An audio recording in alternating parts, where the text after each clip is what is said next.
Bismillahirrahmanirrahim. Assalamualaikum warahmatullahi wabarakatuh. Kita bertemu kembali di mata kuliah Sistem Informasi Manajemen, yang mana video ini merupakan video untuk pertemuan pertama. Ya.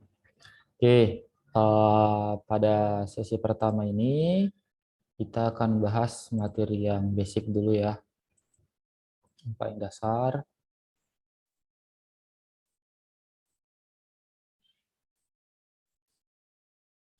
Oke, kita akan bahas mengenai konsep dasar sistem. Oke ya. Sebenarnya saya ingin mengawali materi ini dengan hal yang lebih filosofis ya, lebih ingin mengarahnya kepada terminologi lebih dahulu. Kita ingin menyamakan perspektif mengenai definisi dari istilah. Jadi saya akan tunda itu di tengah materi. Jadi saya ingin mulai dari sebuah pertanyaan, mengapa perlu mempelajari sistem informasi manajemen? Ya, saya akan mulai dari pertanyaan ini. Mengapa? Supaya saya ingin mendapatkan perhatian teman-teman semua ya, adik dan kakak semua, sehingga lebih fokus, lebih tertarik untuk menyimak materi hingga selesai. Oke, setidaknya ada 8 alasan ya.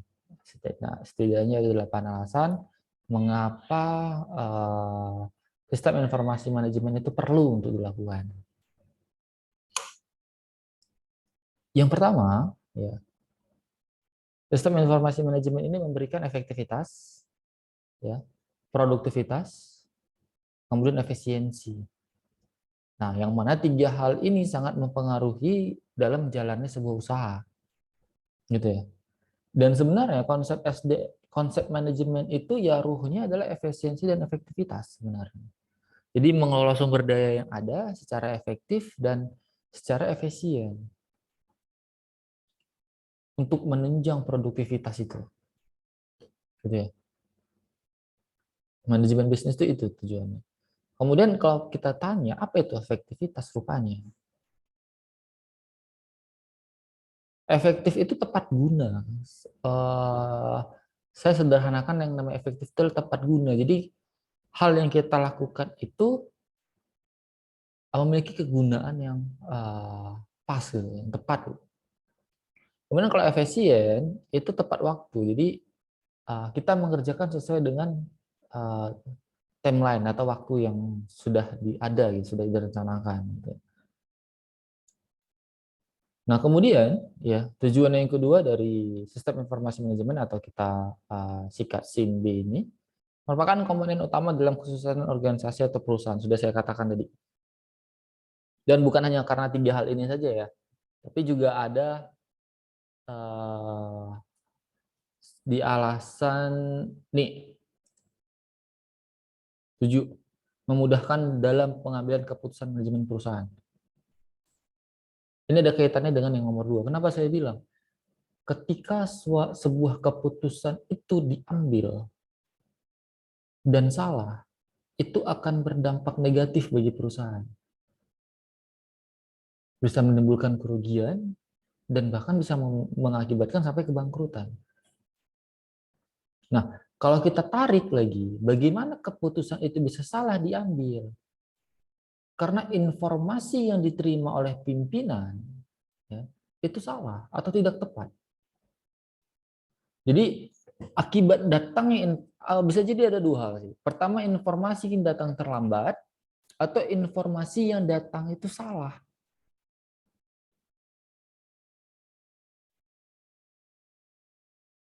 Sehingga manajer atau tingkat pimpinan tidak mampu mengambil keputusan yang tepat atas informasi yang sudah diterima. Maka SIMB ini adalah pengorganisasian. Namanya sistem itu sebuah komponen, suatu kumpulan yang sifatnya itu terorganisir, saling berinteraksi satu sama yang lain, terstruktur dia.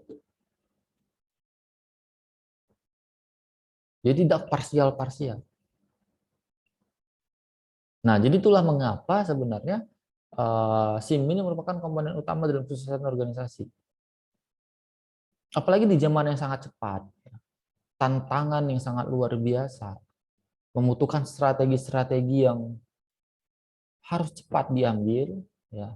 Tapi yang mana kalau itu salah strateginya akan membawa dampak pada kehancuran.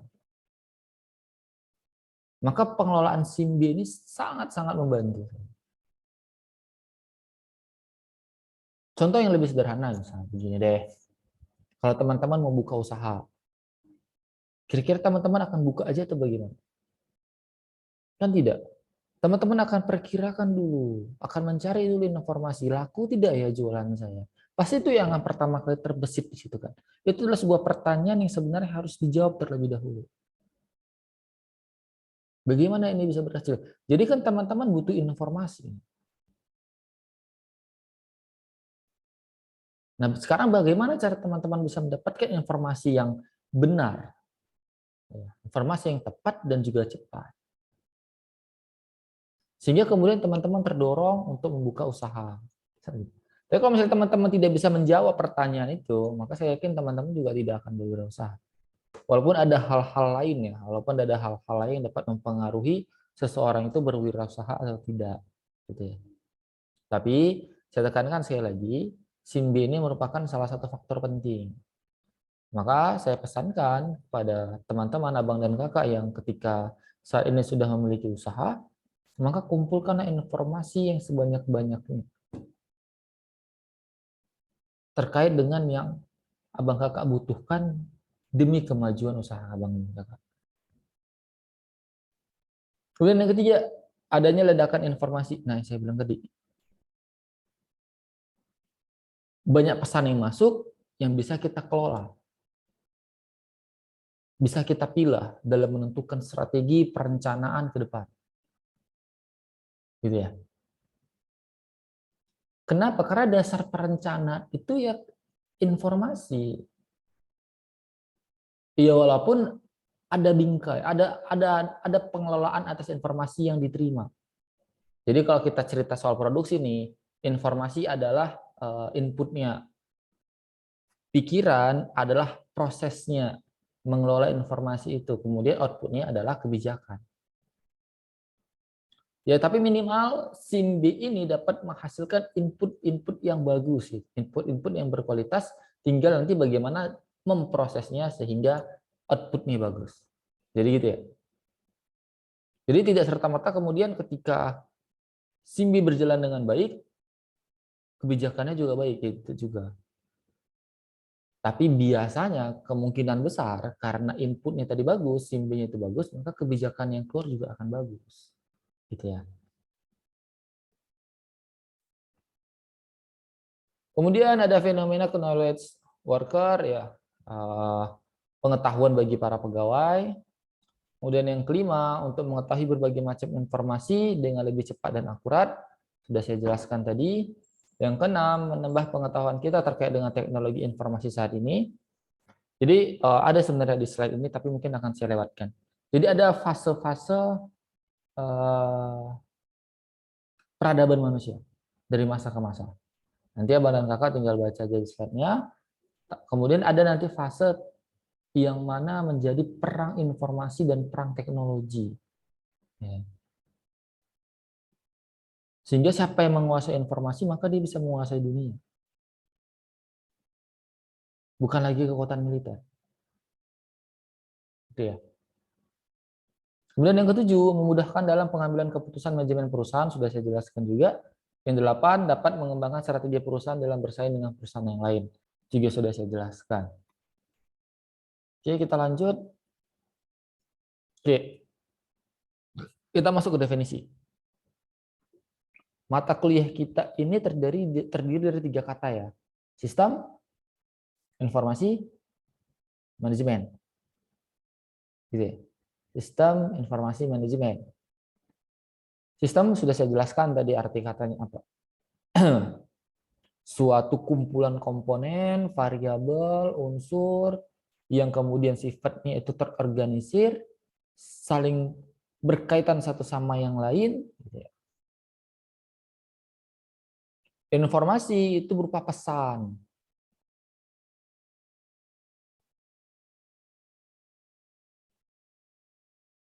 Manajemen itu juga saya jelaskan tadi, pengelolaan sumber daya yang ada ya, secara efektif dan efisien. Maka ya, kalau kita gabungkan sebenarnya sistem informasi manajemen ini adalah ingin menciptakan sebuah rangkaian aktivitas dalam sebuah perusahaan untuk mengendalikan atau mengatur alur informasi. Jadi bagaimana informasi itu yang dapat dikelola arusnya dari bawah ke atas atau dari luar ke dalam. Nah, sekarang kita lihat pendapat para ahli. Menurut Jugianto Hartono, pengertian sistem informasi manajemen adalah kumpulan dari interaksi sistem-sistem informasi yang bertanggung jawab mengolah dan mengumpulkan data untuk menyediakan informasi yang berguna untuk semua tingkat manajemen di dalam kegiatan perencanaan dan pengendalian. Coba kita bedah. Saya akan garis bawahi kata mengolah ya, bertanggung jawab mengolah dan mengumpulkan. Jadi ketika dikumpulkan itu kemudian harus disalurkan. Nah, inilah maksud kata mengolahnya tadi, penyaluran itu tadi. Karena kalau informasi didapat, tapi kemudian tidak diolah atau tidak disalurkan, ya tidak tersedia juga informasi pada manajerial kan. Dan kemudian seperti yang sudah kita bahas, kegunaannya adalah untuk kegiatan perencanaan dan pengendalian. Yang mana dua hal ini merupakan 2 dari 4 fungsi manajemen ya. Perencanaan yaitu suatu proses dalam menentukan tujuan, kemudian tahapan-tahapan yang akan dilakukan untuk mencapai tujuan tersebut, itu perencanaan. Kemudian yang kedua itu terkait dengan controlling, pengendalian, yaitu sebuah aktivitas untuk meninjau, mengevaluasi jalannya perencanaan yang sudah dibuat, yang sedang diimplementasikan. Ya. Kemudian menurut Joel D. Aaron, pengertian sistem informasi manajemen adalah sebuah sistem informasi yang memberikan informasi yang dibutuhkan oleh seorang manajer dalam membuat keputusan.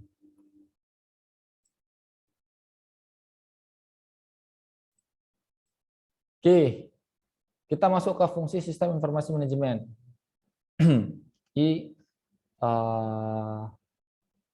Saya percepat aja ya. Yang pertama itu memudahkan pihak manajemen dalam menjalankan fungsi manajemen seperti perencanaan, pengawasan, dan bla bla bla bla sudah saya jelaskan. Melakukan peningkatan secara efektif dan efisien dengan adanya data yang tersedia secara akurat dan on time. Saya sudah jelaskan tadi, pengambilan kebijakan, pengambilan keputusan itu sangat mudah dilakukan ketika kita memang memiliki informasi yang banyak ya, informasi yang cukup. Sama kalau Rasulullah pernah bersabda ya, ibadah tanpa ilmu itu bagaikan orang buta yang sedang berjalan gitu. Jadi makna yang tersirat dari itu adalah kita nggak boleh melakukan sesuatu ketika kita tidak mendapatkan atau tidak menguasai ilmunya gitu. Maka jangan ambil kebijakan kalau kita tidak memiliki informasi yang cukup. Yang ketiga, meningkatkan produktivitas dan menghemat anggaran organisasi. Yang keempat, mengembangkan mutu dan kualitas SDM yang disebabkan adanya koordinasi unit sistem kerja yang sistematis. Oke, saya rasa itu mudah untuk dipahami. Nah, ini dia yang mungkin agak sedikit panjang. Tujuan sistem informasi manajemen itu ya memperoleh data, mengolah data, menyimpan, menggunakan, dan menyebarkan informasi. Jadi ada 3 tahapannya ya. Memperoleh dulu, kemudian diolah, kemudian disimpan dan disebarkan. Kemudian bagaimana memperolehnya, bagaimana konsep-konsep dalam mengelolanya, dan bagaimana teknik-teknik dalam menyimpan atau menyebarkannya. Hal ini bergantung ya, sangat bergantung pada kemajuan teknologi sebenarnya. Saya ingin katakan begitu. Kenapa?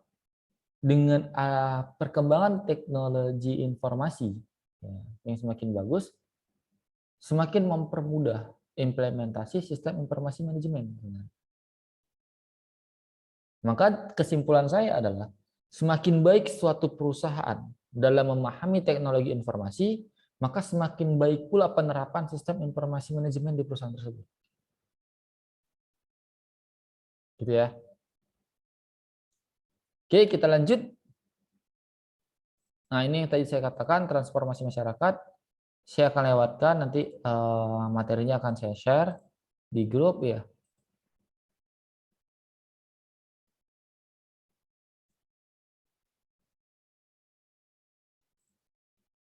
Nah, saya langsung kemarin nih, topik terakhir kita.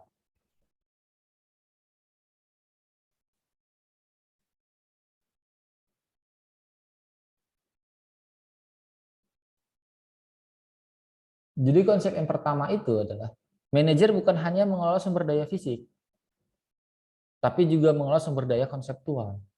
Dan untuk mengelola sumber daya konseptual, dia harus memiliki informasi. Saya tekankan sekali lagi berulang-ulang kali, untuk mengelola sumber daya konseptual, maka dia harus memiliki informasi yang cukup.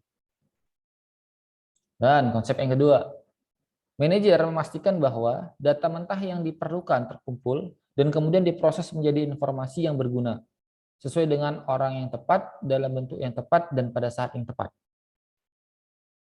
Konsep efektif dan efisien sebenarnya. Yang ketiga, aktivitas memperoleh informasi menggunakan informasi secara efektif dan membuangnya pada saat yang tepat, disebut manajemen informasi. Jadi tidak semua juga informasi dapat berguna ya. Tidak juga semua informasi dapat berguna. Dan juga, tidak juga informasi semuanya benar. Maka harus ada penyaringan di situ. Harus ada penyaringan. Harus ada pemilahan, mana informasi yang benar, mana informasi yang salah. Dan kemudian pada tahap mana penyaringan informasi ini, itu dia ada standar bakunya sebenarnya.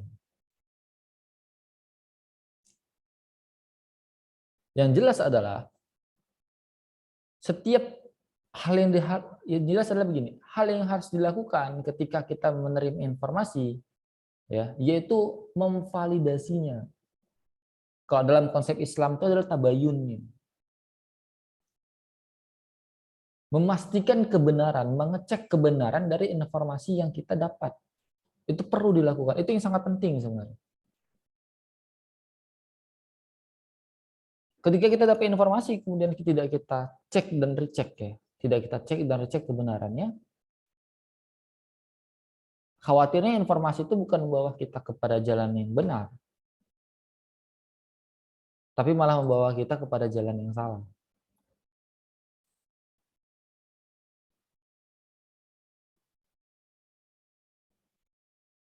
Ini ketika SIM itu digunakan dengan komputer, tinggal dibaca ya. SIM bukanlah suatu sistem untuk memproduksi informasi untuk manajemen, melainkan memproduksi informasi sebagai alat pemecah masalah. Nih. Ini yang perlu ditekankan ya.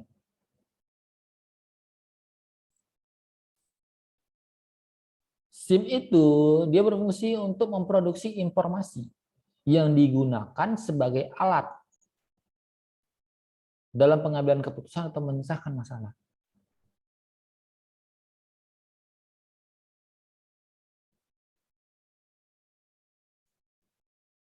Ini yang perlu sebenarnya kita garis bawahi.